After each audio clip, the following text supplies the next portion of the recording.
전반적으로 굉장히 선선한 바람이 얼마나 행복하게 하는 줄 모르겠습니다.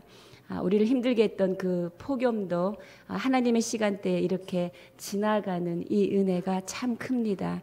시간을 주관하시는 하나님 앞에 오늘도 우리 은혜의 말씀 충만하기를 축복합니다.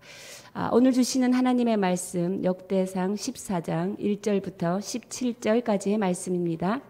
한 절씩 교독하고 마지막 17절 다 함께 읽도록 하겠습니다. 두로왕 히람이 다윗에게 사신들과 백향목과 석수와 목수를 보내 그의 궁전을 건축하게 하였더라. 다윗이 여호와께서 자기를 이스라엘의 왕으로 삼으신 줄을 깨달았으니 이는 그의 백성 이스라엘을 위하여 그의 나라가 높이 들림을 받았음을 알미었더라. 다윗이 예루살렘에서 또 아내들을 맞아 다윗이 다시 아들들과 딸들을 낳았으니 예루살렘에서 낳은 아들들의 이름은 삼무아와 소밥과 나단과 솔로몬과 입할과 엘리수아와 엘벨렉과 노가와 네벡과 야비아와 엘리사마와 부엘야다와 엘리벨렛이었더라. 다윗이 기름 부음을 받아 온 이스라엘의 왕이 되었다 함을 블레셋 사람들이 듣고 모든 블레셋 사람들이 다윗을 찾으러 올라오매 다윗이 듣고 대항하러 나갔으나 블레셋 사람들이 이미 이르러 르바임 골짜기로 쳐들어 온지라. 다윗이 하나님께 물어 이르되 내가 블레셋 사람들을 치러 올라가리이까 주께서 그들을 내 손에 넘기시겠나이까 하니 여호와께서 그에게 이르시되 올라가라 내가 그들을 내 손에 넘기리라 하신지라. 이에 무리가 바알 브라심으로 올라갔더니 다윗이 거기서 그들을 치고 다윗이 이르되 하나님이 물을 쪼갰같이 내 손으로 내 대적을 흩으셨다 하므로 그곳 이름을 바알 브라심이라 부르니라. 블레셋 사람이 그들의 우상을 그곳에 버렸으므로 다윗이 명령하여 불에 사르니라. 블레셋 사람들이 다시 골짜기를 침범한지라. 다윗이 또 하나님께 묻자온데 하나님이 이르시되 마주 올라가지 말고 그들 뒤로 돌아 뽕나무 숲을 맞은편에서 그들을 기습하되 뽕나무 꼭대기에서 걸음 걷는 소리가 들리거든 곧 나가서 싸우라. 너보다 하나님이 앞서 나아가서 블레셋 사람들의 군대를 치리라 하신지라. 이에 다윗이 하나님의 명령대로 행하여 블레셋 사람들의 군대를 쳐서 기브온에서부터 게셀까지 이르렀더니 다 함께 읽겠습니다. 다윗의 명성이 온 세상에 퍼졌고 여호와께서 모든 이방 민족으로 그를 두려워하게 하셨더라. 아멘. 네. 오늘 역대상 14장 본문은 이런 내용을 담고 있습니다. 다윗이 히람 왕, 두로 왕의 도움을 받아서 왕궁을 건축한 사실, 그리고 이제 솔로몬을 포함하여 많은 수의 자녀들을 얻은 사실, 그리고 이스라엘의 숙적인 블레셋을 2회에 걸쳐서 대파한 사실, 이런 내용을 기록하고 있습니다. 오늘의 이 본문은 사무엘하 5장 11절부터 25절까지의 본문, 병행 본문입니다. 이 내용을 사무엘서에서는 언약궤 운반 사건 이전에 기록하고 있고요. 오늘 역대상에서는 이 내용을 언약궤 1차 운반 사건 그리고 내일 있을 언약궤의 2차 운반 사건 사이에 기록하고 있다라는 것이 배열의 차이가 있습니다. 왜 이 배열의 차이가 있느냐? 이때만 해도 지금 가나안 땅의 마지막 남은 족속, 이 블레셋 족속을 완전히 멸하지 못한 시점이었습니다. 가나안 정복의 완결이 이루어지지 못한 상태였죠. 이루어지지 못한 이 시점에 언약궤를 예루살렘에 안치할 수 없는 시점이기도 합니다. 가나안에 대한 언약이 완전히 성취되지 않았기 때문이지요. 그런데 오늘 이 내용에 있는 블레셋 전투의 승리로 말미암아 이제 드디어 가나안 땅 정복 사업이 완결되는 것입니다. 가나안 땅 정복 사업이 완결된 그 이후에야 하나님의 가나안 땅에 대한 약속이 성취되기 때문에 이제 예루살렘의 언약궤를 안치할 수 있는 시점이 된다라는 것을 이 역대기 저자는 주장하고 싶었기 때문입니다. 그래서 오늘 이 블레셋 전투의 승리로 인해서 가나안 정복 사업이 완결되는 시점이다. 그래서 이제 예루살렘의 언약궤를 안치할 수 있는 시점을 마련한다라는 의미를 먼저 부여하기 위해 역대기에서는 언약궤 1, 2차 사건 사이에 오늘의 사건들을 기록하고 있습니다. 1절부터 7절은 다윗 왕국의 번영을 말하죠. 그리고 8절부터 17절까지는 두 차례에 걸친 블레셋 전투의 승리를 기록하고 있습니다.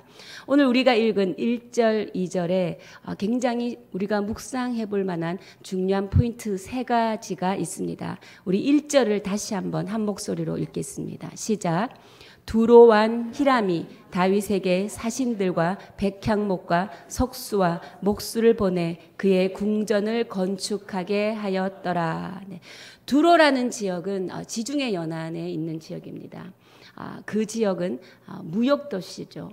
그래서 아주 국력도 부강하여서 애굽에 비길 만한 힘을 가지고 있습니다. 그리고 항해법이나 공예법들이 굉장히 발전한 그 나라입니다. 근데 이렇게 잘 사는 두로 왕이 다윗을 도왔다라는 것은 그만큼 다윗의 명성이 이웃 나라로 멀리 퍼져 나가고 있었다라는 것을 우리가 알 수 있죠. 이방 왕이 스스로 내가 당신의 궁궐을 지어주겠다. 궁궐이라는 것은 왕의 영광을 상징하는 장소입니다. 이방 왕이 다윗 왕의 궁전을 지어주겠다 나선 것은 전적으로 하나님의 섭리이시죠. 하나님이 이방 왕의 마음에 감동을 주셔서 하나님의 사랑하는 자녀 다윗의 살 곳을 마련해 주고 있다라는 것입니다. 하나님만 바라보는 다윗에게 베풀어 주신 하나님의 은혜이죠. 첫 번째 묵상할 포인트, 하나님을 경외하는 자는 하나님께서 높여주신다라는 것입니다. 우리가 13장 어제 본문과 관련해서 생각해 보면 하나님께서 한번 택하신 자는 실수와 잘못을 범하여 징계는 당할 수 있지만 그럼에도 불구하고 여전히 하나님의 축복과 은혜의 대상임을 오늘 14장 1절에 역대기 저자는 밝히고 있다라는 것입니다. 한 번의 실수로 징계는 받을 수 있지만 그럼에도 불구하고 하나님의 은혜와 하나님의 축복의 대상은 분명하다라는 것을 오늘 역대기 저자는 밝히고 싶었던 것이지요. 하나님께서는 우리가 당신을 잘 섬기면 하나님은 그 성도를 모른 채 하시지 않습니다. 이 땅에서도 하나님은 그 성도가 영광을 얻기를 바라는 것이지요. 당신을 진실되게 섬기는 성도의 삶 하나님이 보고 계신다라는 것입니다. 하나님을 진심으로 경외하며 살아가시기를 바랍니다. 그러면 하나님께서 여러분을 무사람들로 하여금 높임받게 하실 것을 믿습니다. 2절을 눈으로 보겠습니다. 다윗이 여호와께서 자기를 이스라엘의 왕으로 삼으신 줄을 깨달았으니. 다윗이 깨달았습니다. 무엇을 깨달았느냐? 자신이 이 많은 축복을 받고 그리고 이스라엘 왕으로 세워진 것은 자기가 출중해서가 아니라 전적으로 하나님께로부터 말미암았다라는 것을 깨달았고 그것을 통해 이루고자 하는 하나님의 뜻이 있음을 깨달았다는 거죠. 하나님으로부터 말미암은 것도 깨달았지만 그것을 통해 이루고자 하는 하나님의 뜻이 있음을 깨달았다라는 것이죠. 근데 다윗이 이전에는 이런 것들을 깨닫지 못했습니까? 아닙니다. 깨달았습니다. 알고 있었습니다. 그러나 다윗이 왕이 되고 큰 은혜를 경험하면서 보다 더 확실하게 하나님의 뜻을 깨달았다라는 것이지요. 하나님이 지금 나에게 이것을 왜 주셨는지 내가 이제 깨달았다라는 것입니다. 이 알다라는 이 원어의 의미는 그냥 아는 피상적인 아는 것이 아니라 체험을 통하여서 구체적으로 깨달은 그 의미를 가지고 있지요. 두 번째, 성도는 하나님 앞에서 자기 인식이 있어야 한다는 것입니다. 하나님 앞에서 내가 누구인지에 대한 자기 인식이 있어야 된다는 것이지요. 많은 인생들이 심지어 성도들조차도 분명한 자기 인식이 없이 살아갑니다. 그렇기 때문에 삶의 일관성도 유지하기 힘들지요. 그리고 원칙이 없어서 쉽게 쓰러지고 휩쓸리기도 합니다. 그리고 또 처음 시작과 다르게 변질되어 가곤 합니다. 나는 누구인가? 나는 어디서 왔는가? 그리고 나는 어디를 향해 가고 있는가? 여러분 이 질문들 많이 들어보셨죠? 동서고금을 막론하고 모든 철학자들이, 모든 지식자들이 이 질문에 대한 답을 얻기를 굉장히 노력했지만 여전히 이 질문에 대해서 물음표로 남기고 있습니다. 왜냐하면 이 질문들 가운데 하나님이 배제되었기 때문이죠. 이 질문들 가운데 나를 지으시고 그 위에 당신의 선하신 목적을 불어넣으실 수 있는 하나님이 없다면 결코 풀 수 없는 문제입니다. 하나님을 만나고 경험함으로 우리는 우리 자신에 대한 이해의 폭을 넓힐 수 있는 것이지요. 그러면 어떻게 자신을 발견할 수 있는가? 나도 내 자신에 대한 인식을 하고 싶습니다. 어떻게 내 자신의 인식을 발견할 수 있는가? 베드로서 후서 3장 18절 우리 자막을 통하여 한번 읽도록 하겠습니다. 시작. 너희가 알거니와 너희 조상이 물려준 헛된 행실에서 대속함을 받은 것은 은이나 금같이 없어질 것으로 된 것이 아니요. 베드로 후서 3장 18절인데 전서 3장 18절이군요. 네, 베드로 후서 3장, 저도 모르고 같이 읽었네요. 네, 베드로 후서 3장 18절은 이런 내용입니다. 제가 잘못 전달해 줬나 봐요. 그리스도를 아는 지식에서 자란다. 네, 베드로가 말했어요. 우리 자신은 그리스도를 아는 지식에서 자란다라는 것입니다. 베드로 후서 3장 18절입니다. 그리고 빌립보서 3장 8절에서도 이렇게 말하고 있습니다. 빌립보서 3장 8절 다 함께 읽겠습니다. 시작. 또한 모든 것을 해로 여김은 내 주 그리스도 예수를 아는 지식이 가장 고상하기 때문이라. 내가 그를 위하여 모든 것을 잃어버리고 배설물로 여김은 그리스도를 얻고 뭐라고 합니까? 내 주 그리스도 예수를 아는 지식이 가장 고상한 지식이다. 이제 나는 자랑하는 것은 십자가만 자랑하겠다라는 것이지요. 예수 그리스도를 아는 것이, 예수 그리스도를 알아가는 것이 우리 자신을 발견할 수 있는 길이라는 것입니다. 우리 자신을 발견할 수 있는 길은 오직 예수 그리스도 안에서만 가능하다라고 베드로와 바울은 말하고 있습니다. 하나님 앞에서 우리의 삶의 의미를 깨닫고 그 부르심에 합당하게 살아가시는 성도 되시기를 축복합니다. 우리 자신을 알지 못하고는 이 세상을 올바르게 살 수 없기 때문이지요. 2절 후반부에 또 하나 중요한 문구가 나옵니다. 이는 그의 백성 이스라엘을 위하여 그의 나라가 높이 들림을 받았음을 알미었더라. 사도 바울이 깨달은 내용입니다. 가만히 생각해 보니 그가 왕으로 세워진 것은 그의 백성 이스라엘을 위함이다라는 것을 알았다는 것이지요. 다윗을 왕으로 삼으시고 나라를 번영하게 하신 것은 이스라엘 백성을 위함이라. 여러분 우리가 알다시피 하나님은 다윗을 편애할 정도로 사랑했어요. 그의 7 형들과 아주 구별되는 각별한 사랑을 다윗에게 베풀었습니다. 그러나 이 다윗이 받은 사랑은 자신에게만 국한되는 것이 결코 아니었습니다. 다윗의 영광은 그가 속한 공동체의 영광을 위한 것이었죠. 세 번째 우리가 묵상할 포인트는 성도가 받은 축복은 공동체 전체를 위한 것이다라는 것입니다. 오늘 우리에게 그대로 적용되는 것이지요. 내가 하나님께 받은 사랑, 하나님께 받은 축복 역시도 나 자신만 위한 것이 아닙니다. 내가 속한 공동체 모두를 위한 것임을 우리는 기억해야 합니다. 우리는 하나님으로부터 많은 축복을 받았습니다. 특별히 영적 부흥과 경제적 부흥을 통하여서 많은 성도들이 정치나 경제나 사회나 문화 여러 부분에서 성공적으로 활동하고 있습니다. 노블리스 오블리제 여러분 들어보신 적 있으시죠? 지식인으로서 가지는 사회에 대한 도덕적 책임을 말합니다. 우리에게 이런 책임이 있다라는 것이지요. 우리가 받은 이 축복, 영적 축복이든지 물질적 축복이든지 아니면 은사의 축복이든지 우리가 가진 이 축복은 공동체를 부흥케 하기 위한 하나님의 뜻이 담겨져 있다라는 것입니다.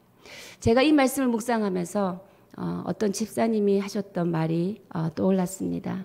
아우리치대 기간이었는데요. 그 집사님이 이런 말씀하셨습니다. 목사님, 우리가 가진 것으로 나누지 않는 것은 죄인 것 같습니다. 라고 말씀하신 집사님이 계셨습니다. 정말 제가 그 순간 참 감동이 왔습니다. 저 마음을 주신 분은 하나님이시다. 하나님이 그 집사님 안에 계시기에 그런 고백을 할 수 있구나.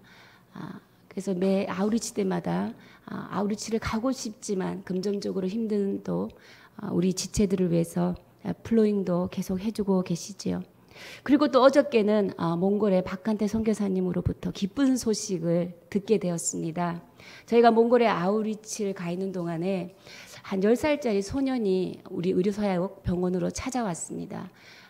팔을 이렇게 해서 막 울고 아버지가 찾아왔는데 하룻밤을 그냥 초원에서 자고 오늘 우리가 의료사역이 이곳에서 있다라는 소식을 듣고 일부러 찾아왔다라는 것입니다. 말을 타다가 떨어졌대요. 그래서 팔이 부러졌는데 몽골은 9살 10살만 되면 말을 몰고 나갑니다. 그래서 말 타는 사람이 됩니다. 관광객들이 오면 그래서 그 말을 끌어주고 그래서 돈을 벌곤 하죠.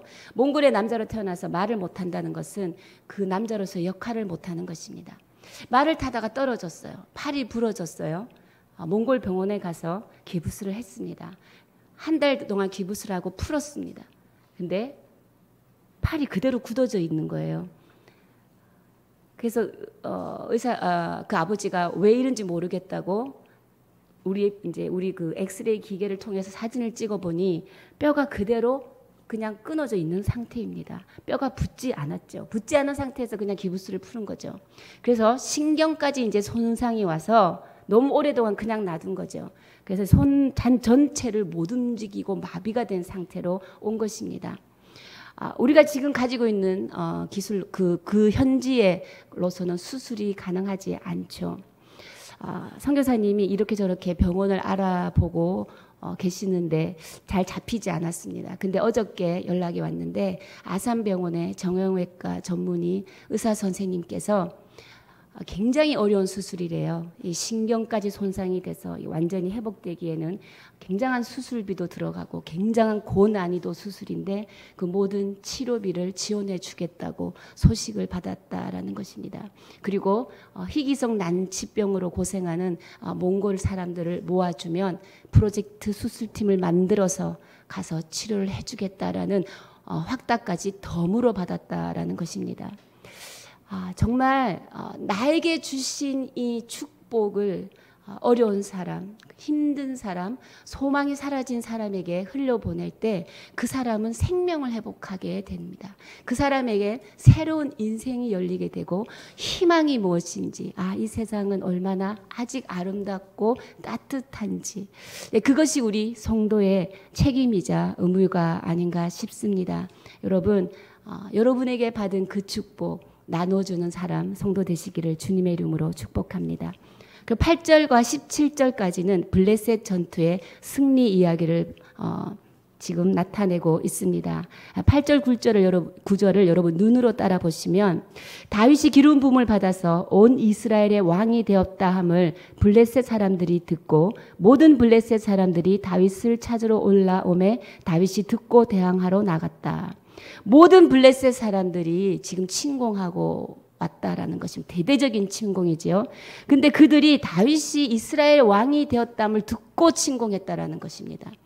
왜 그들이 침공했을까요? 왜냐하면 다윗이 강성해져서 모든 나라를 정복하는 그 다윗의 위상이 커지는 것을 원치 않았죠. 그리고 사울 왕 사후에도 이스라엘 북부 지방에 가지고 있던 자신들의 그 종주권을 잃어버리고 싶지 않았기 때문입니다. 그래서 그들이 대대적으로 침공했고 다윗이 그것을 듣고 그들을 보러 나갔으나 그들은 이미 9절에 보면 르바임 골짜기에 쳐들어왔다. 르바임 골짜기는 유다 지파와 베냐민 지파의 경계 지역입니다. 남유다와 북이스라엘의 경계 지역이죠. 굉장히 민감한 지역입니다. 이 르바임 골짜기에 이미 쳐들어왔다라고 말합니다. 그리고 10절을 보면 중요한 내용이 나옵니다.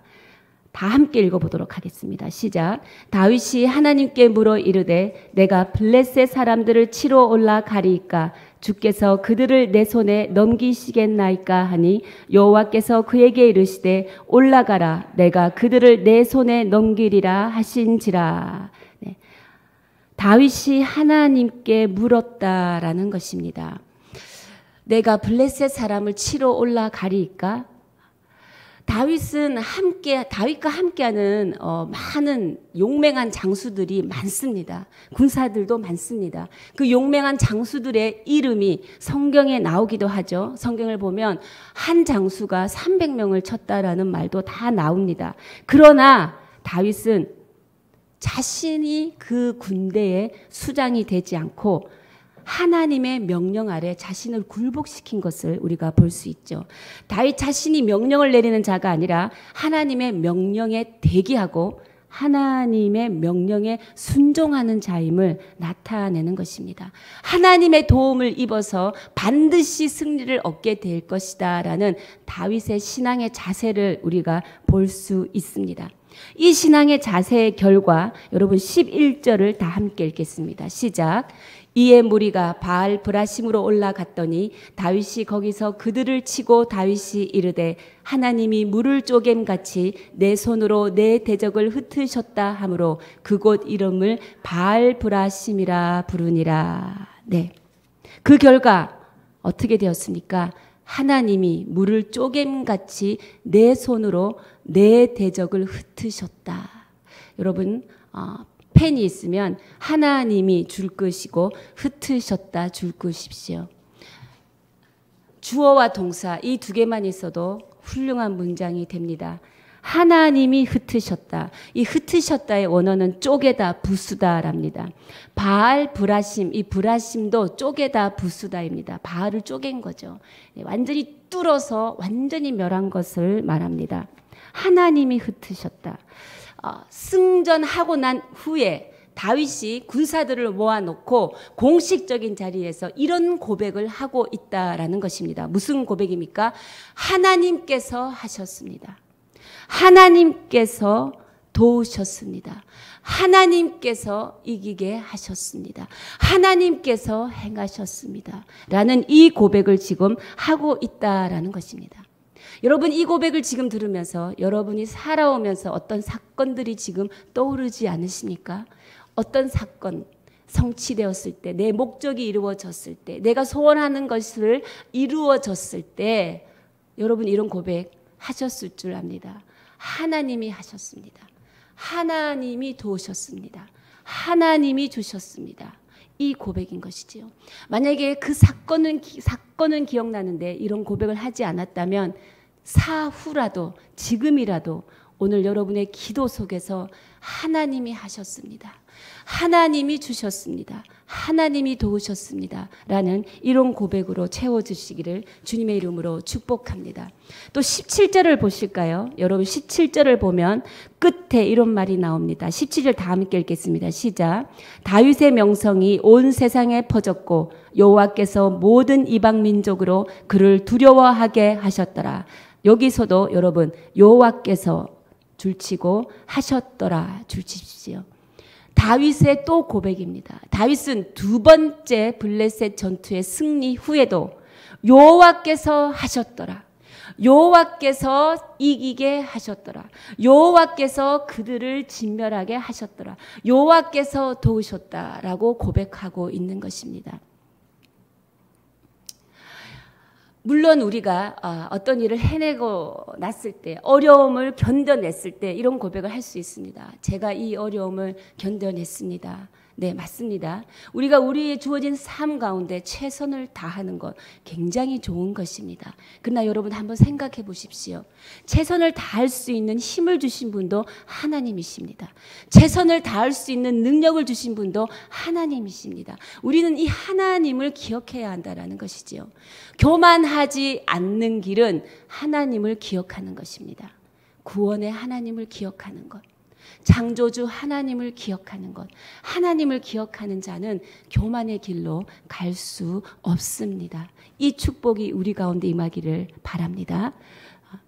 다시 두 번째 하나님께 13절을 보면 또 묻습니다. 13절, 14절에 보면 또 하나님께 묻자온대라고 나옵니다. 또 하나님께 묻자온대. 하나님이 두 번째 물었을 때 이 내용은 다른 내용을 말합니다. 첫 번째 물었을 때는 올라가라. 두 번째는 뭐냐면 돌아가라 이렇게 말씀하십니다. 뽕나무 뒤로 돌아가서 뽕나무 꼭대기에 있다가 사람 걷는 소리 부스럭부스럭이 나면 그때 나서라라고 말하고 있지요. 이게 구체적으로 말합니다. 너보다 하나님이 앞서 나아간다. 뽕나무 꼭대기에서 들리는 소리가 무슨 소리냐면요.